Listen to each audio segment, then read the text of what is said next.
تعال اما اقولك على روتين يومك بس للشعر. على فكرة 5 حاجات أساسية لازم تبقى موجودة في اليوم بتاعك لو انت عايزة شعرك يفضل يطول، الطول يزيد وما يقصفش وما يحصلش تساقط. الروتين بتاعك لازم يبقى فيه 6 حاجات دول. ال6 حاجات دول هتاخديهم يا كبسولات أو تقسميهم ما بين كبسولات وسبراي وكريم. أول حاجة البيوتين اللي هو الفيتامين بي 7، وده على فكرة مسؤول عن سمك الشعر ومسؤول عن تطويل الشعر.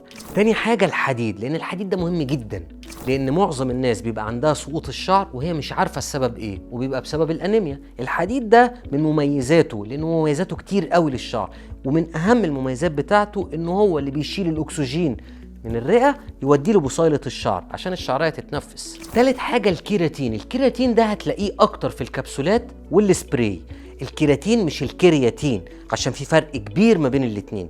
الكيراتين ده أساس الشعراية، 96% من الشعراية عبارة عن كيراتين. تخيلي بقى لو خدتيه في كبسول أو دهنتيه على شعرك. الزنك، وده أساس زيه زي الباقيين لسبب بسيط جدا، لأنه هو من المواد اللي بتشتغل أصلا على إنتاج خلايا بصيلات الشعر. وتاني حاجة بيحافظ على الغدة بتاعت كل شعراية. على فكرة كل شعراية ليها غدة دهنية هي اللي بتخلي الشعراية تنمو وفي نفس الوقت بترطب الشعراية. الزنك اللي بيشتغل على الغدة دي. وتالت سبب للزنك الناس اللي عندها مشاكل في حتة لون الشعر، يعني الناس دايما اللي بتشتكي من فكرة أنا شعري بيبيض وأنا لسه صغيرة.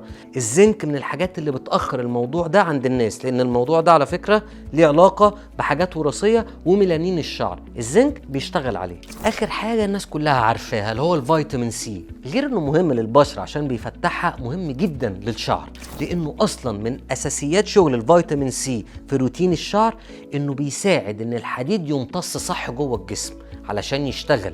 لأن في ناس كتيرة بتستخدم مواد وبعد كده بتيجي تقول ما جابش نتيجة، لأن هي مش عارفة إن في مواد بتساعد مواد إنها تشتغل. والفيتامين سي من المواد اللي بتساعد الحديد إنه يشتغل صح. فعشان ما تبقيش خدتي حديد على الفاضي وما عملش حاجة، لازم يبقى فيه فيتامين سي مع الحديد. في الآخر عايز أقول لك حاجة: كيراتين، حديد، زنك، فيتامين سي، بيوتين. ال5 دول لازم يبقوا موجودين في يومك. قسميهم بقى ما بين كريم، ما بين سبراي، وما بين كبسولات.